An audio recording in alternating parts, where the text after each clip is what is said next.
বরাত আসছে, ভাগ্যে ভালো কিছু লেখা হয় শবে বরাতে, এই বিশ্বাস থেকে হুমড়ি খেয়ে মানুষ মসজিদে আসে, ঠিক না ঠিক?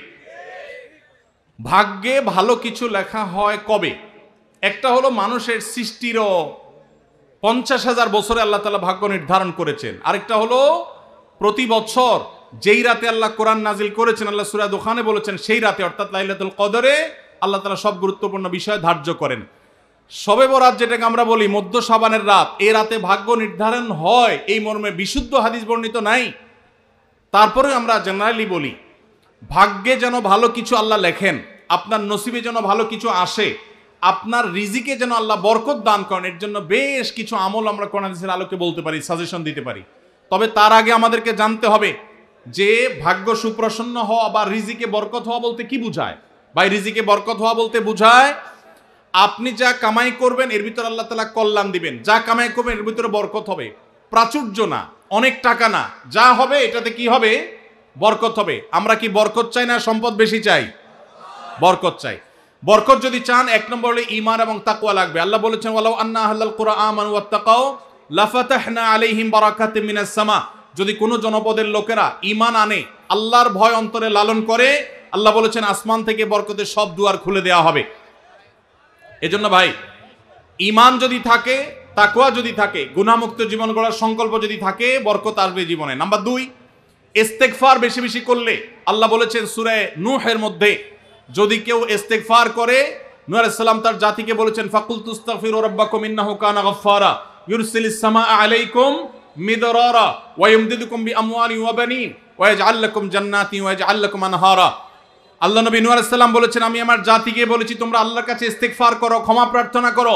বেশি বেশি ইস্তেগফার করলে আল্লাহ তাআলা রিজিকের মধ্যে বারাকা দিবেন, অভাব দূর করবেন, সম্পদে এবং আল্লাহ তাআলা বরকত দান করবেন। তাহলে 2 নম্বর আমল হলো ইস্তেগফার করা, রিজিকে বরকত হবে ইনশাআল্লাহ। নাম্বার 3, শুকর আদায় করা। আল্লাহ বলেছেন লা ইন শাকারতুম লা আযীদান্নাকুম। আপনি কোনো কিছু পেয়েছেন আলহামদুলিল্লাহ বলেন, যা পাইছেন শুকর আদায় করেন, আল্লাহ নিয়ামত বাড়ায় দিবেন। নাম্বার 4, দান সাদাকা করা। আল্লাহ তাআলা বলেছেন ইয়ামহাকুল্লাহুর রিবা ওয়া ইউরবিস সাদাকাত। আল্লাহ সুদকে ধ্বংস করবেন, তবে সাদকা এবং দান এটাকে আল্লাহ তাআলা বাড়িয়ে দিবেন। এই জন্য কেউ যদি দান করে আল্লাহ তাআলা তাকে কি দেন? বরকত দান করেন তার রিজিকে। তারপরে 5 নম্বর হলো আত্মীয়তার সম্পর্ক রক্ষা করা। নবীজি সাল্লাল্লাহু আলাইহি সাল্লাম বলেছেন মান সাররাহু আন ইউবসাতা লাহু ফি রিজকিহি আও ইউনসালাহু ফি আথারিহি ফালিয়াসিল রাহিমা। যে ব্যক্তি চায় তার আত্মীয়তার সম্পর্কে, যে ব্যক্তি চায় তার হায়াতে বরকত হোক, তার রিজিকে বরকত হোক, সে যেন আত্মীয়তার সম্পর্কের সাথে সম্পর্ক ভালো রাখে, আত্মীয়দের সাথে অর্থাৎ রক্ত সম্পর্কে আত্মীয়দের সাথে যেন সম্পর্ক কানেক্টেড রাখে, বিচ্ছিন্ন না করে, তাহলে তার রিজিক এবং হায়াতে বরকত হবে। এবং সর্বশেষ আরেকটা আমল বলতে চাই, সেটা হলো খাবারের ক্ষেত্রে একত্রিত হয়ে বসে খাবার খাওয়া। এই সুন্নত আমাদের সমাজ থেকে বিদায় হয়ে গেছে, আমরা অনেকে জানি না।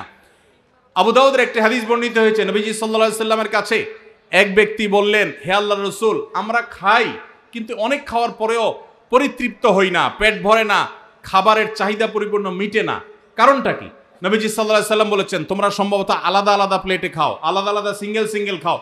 তখন নবীজি সাল্লাল্লাহু আলাইহি সাল্লাম বলেছেন তোমরা সবাই একসাথে খানা খাবে, আল্লাহ তাআলা তোমাদের খাবারে বরকত দান করবেন।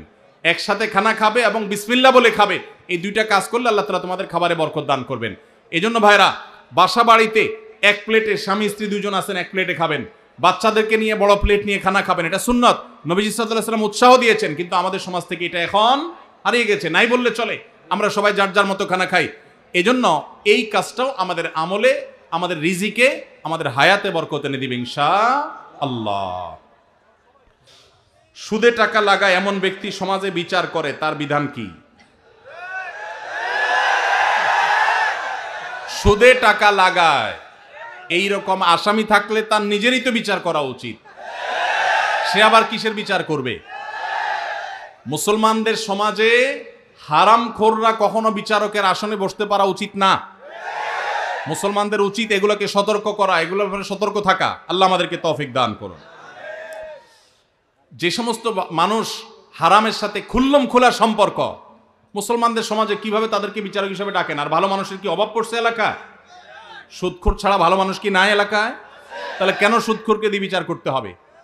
যে আল্লাহর ভয় যার মধ্যে নাই, সে কিভাবে ন্যায়সঙ্গতভাবে বিচার করবে? কিভাবে আশা করা যায়? আল্লাহ আমাদের ভাইদেরকে সবাইকে হেদায়েত দান করুন। যারা সুদের কারবারে জড়িয়ে আছেন, আল্লাহর ভয়ে হারাম থেকে সরে আসুন। আইডি কার্ড ও পাসপোর্ট বানানোর কাজ করা হালাল নাকি হারাম? আইডি কার্ড বা পাসপোর্টের কাজ, অর্থাৎ কারোর আইডি কার্ড পাসপোর্ট লাগবে, সেটার জন্য কাগজপত্র রেডি করলেন, অনলাইনে ফর্ম ফিল আপ করে দিলেন, এসব কাজ টাজ করে আপনি ফি নিলেন, এটা জায়েজ আছে। কিন্তু আপনি আইডি কার্ড এবং পাসপোর্ট অবৈধ উপায়ে যেটা পাওয়ার কথা না সেটা পাওয়াই দিবেন, যেটা 10 দিনে পাওয়ার কথা সেটা 5 দিনে পাওয়াই দিবেন, এই রকম করে যদি আপনি অফিসারদের সাথে তলে তলে লিঙ্ক করে ঘুষের লাইন করে আর ক্লায়েন্টের কাছ থেকে টাকা নেন, তাহলে সেই উপার্জন আপনার হারাম। কথা কি বুঝাতে পারছি?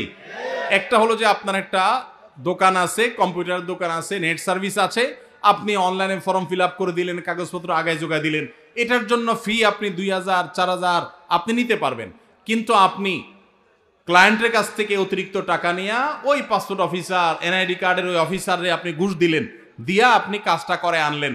এই ঘুষের কারবার করে অবৈধ কাজ করলেন, আগের দেরির কাজ আগের করাইলেন, লাইন ব্রেক করাইলেন, নানামুখী যে শয়তানিগুলো আমাদের দেশে হয়, অবৈধ কাজ হয়, এগুলোর জন্য যদি টাকা লেনদেন করেন, তাহলে আপনার এই ব্যবসা হালাল হবে না।